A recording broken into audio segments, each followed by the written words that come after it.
Dear David Vonderhaar, I never thought I'd be saying this 10 years later, but thank you.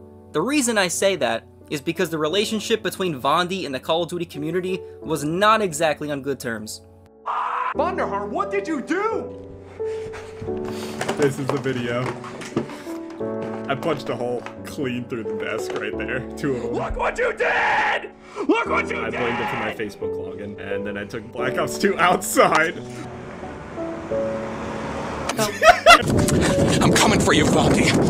I'm gonna find you! You just had to nerf the DSR-50 in Black Ops 2. That did not sit well with us in the sniping and trick shotting community. Like and subscribe if you were there for them days. Nevertheless, thank you for providing us with some of the greatest games in the Call of Duty franchise. World at War, Black Ops 1, and Black Ops 2 all made me fall in love with the Call of Duty franchise. They are games I started playing with my friends, which made my childhood even more special. Those games were magic. Thank you as well, even for Black Ops 3, Black Ops 4, and Black Ops Cold War. Although these games can't hold a jock to the prior 3, I still will admit they were some of the bright spots during this rough time in Call of Duty. I appreciate your vision for a fun, arcadey-style shooter versus the crap we get today with modern doorfare, but we're not going to focus on that today. Thank you for all the great memories. I teased earlier about how you were essentially the devil figure in the eyes of the Call of Duty community, but it truly is one of the things you don't know what you have until it's gone. And now that you're officially gone and leaving Treyarch, we can only hope as a community that the next one in line will draw inspiration from your creative vision and be led to develop fun and arcadey-style games just like old Von. I'm gonna be honest with you. I kinda hated you as a child. I'm not gonna lie. We all did. We blamed you for everything. You took a lot from us, but still stuck to it. But that shows how passionate you were about Call of Duty. But aside from all the Desert Dave jokes during Cold War, I can now say 10 years later, after the glory days had ended, after Black Ops 2, we will miss what you brought to the table, no matter how much you pissed all of us off. We now understand how valuable you became over the more recent years to have a fun, playable game to grind like we used to when you were the devil. Thank you for innovating, even after a great game like Black Ops 1. In Black Ops 2, you introduced score streaks, the Hunter-Killer Drone, Lightning Strike, VTOL Warship, Lodestar, the Swarm. I could name more, but man, it was actually worth going for streaks back then, because the streaks were genuinely fun to use and felt amazing when you earned them. It kept us grinding and engaged. Thank you for introducing the Pick 10 system. None of us with a brain are quite sure why the system isn't being utilized anymore in Call of Duty, but it's a damn shame, because it worked perfectly. It enabled creativity in structuring a class of weapons, attachments, wildcards, perks, while also balancing how much you could use. It was brilliant. I could keep going, but I'm going to end this tribute here. Thank you, Von, for making all of our greatest memories possible. Bon voyage.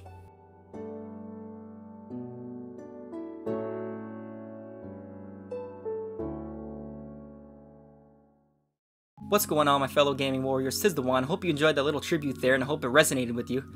As much as many of us genuinely hated Vonderhaar back then, we now know, again, like I said in the tribute, you don't really know what you have until it's gone. And I don't know how this is gonna affect Call of Duty 2024, the Treyarch, going forward, but this could be bad. I don't know, but then again, it's like, well, Activision's gonna ruin every multiplayer with skill-based matchmaking and engagement-optimized matchmaking in bundles anyway. So it really doesn't matter at the end of the day, because Vonderhaar probably left because he didn't have the same control that he used to, because Activision is basically not calling all the shots, because every developer team has different visions, and they all work differently in terms of how they structure the game, how they utilize gameplay and all that. But it really, I really do believe Vonderhaar left because either it was getting old or he wanted to try new things. Of course, those are the generic answers. Time to move on to a new chapter. Yeah, but why? And I think one of the reasons, if not the reason, the biggest reason, is because Activision, they're just tyrants. Because they don't want you to have fun. They just want you to buy bundles.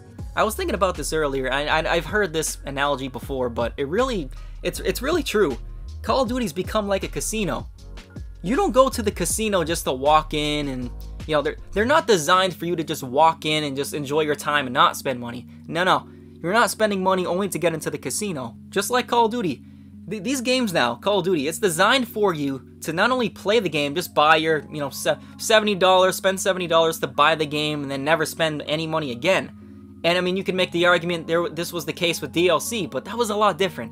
Now they have freaking bundles that they update. They work harder on the bundles than anything else. But hey, Activision, they want you to not only play the game, spend that money, $70 or $100 on the Vault Edition, but they want you to continue to play, stay engaged. That's why skill-based matchmaking exists and engagement-optimized matchmaking.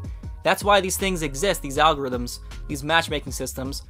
You know, the reason they tamper with your gameplay and basically rig every match and they predetermine what's going to happen basically is because to make you play longer, and they want you to buy all these bundles in the shop. And they update it all the time. I mean, how often do they update it? I feel like it's every 2 weeks there's like new bundles and or whatever. It's just I don't understand what is the interest in it. What is the interest in buying bundles and getting excited to buy bundles? I don't get it. I really don't. That's just not how I grew up playing Call of Duty. I grew up the only time, I mean, yeah, I would spend money on DLC packs, but are you kidding me? The maps we used to get in DLC? Just think about Black Ops 2 alone. We got freaking Grind in one of them. That's one of the greatest maps ever, in my opinion.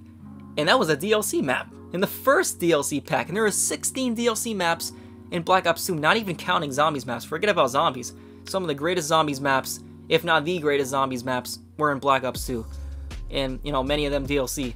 So I just don't understand. I don't understand how anyone can actually have fun at Call of Duty anymore. Either this is, I feel like oftentimes they say, oh, this is my first Call of Duty and I'm having fun. Yeah, you're having fun because you don't know otherwise. You don't know any different. You don't know what it used to be like or how we used to play. Because if you did, you'd be disgusted by these games today. I mean, even Cold War, I haven't really praised it, but I've said, this game is mediocre, decent, but then again, it's like, the skill-based matchmaking, it's in this game too. It was really bad. This is when it really picked up traction. I remember it was this whole SBMM. Everyone was putting that in their clan tags for a while there. And it was that dude, I think it was Chain Feeds, because he was like reverse boosting and all that, and he was acting like his games were legit, like he was fooling anyone. To be honest with you guys, I don't know if Vonderhaar leaving is going to make any difference. It may make some slight of a difference because he did have a creative vision. I'm not, undermining the impact he had on Treyarch, as a lead, whatever his role is as a leader.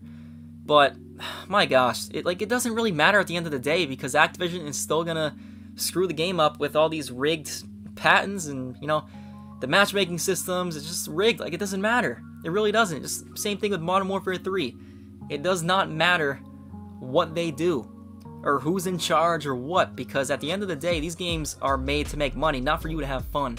Which is why the Call of Duty shop, the bundles are a thing in the first place. Microtransactions have killed Call of Duty, the old Call of Duty experience, and that's just the truth. You can't get around it. There's no more real fun to have. I mean, you might have 1 or 2 games of fun where it's it feels normal, but that's because the game is handing you the game, because they want you to do well a game or two to get you hooked, to think that you're the best player on the planet. And then you play the next 2 or 3 games, you're getting smoked, and there's nothing you can do. Your aim is just not making sense, and the hit markers are not registering. Your weapon's not doing as much damage as it was before. Like, nothing is making sense. Something's off, but a lot of people don't want to agree with it. They don't want to admit it. Thank you, Von, for everything you've done the past, however many years, 20 years, 15 years. Subscribe if you're new. Like this video if you enjoyed, and stay tuned because there is a huge project I'm working on regarding Modern Warfare 3, and that's all I'll say about that for now. I know I've been teasing it for a while, but it is taking a long time to make, so I'm putting my all into it. So you guys, I really do believe you guys are going to enjoy this one and appreciate it, so appreciate you guys' support. I'm exceptional. 'Tis been one.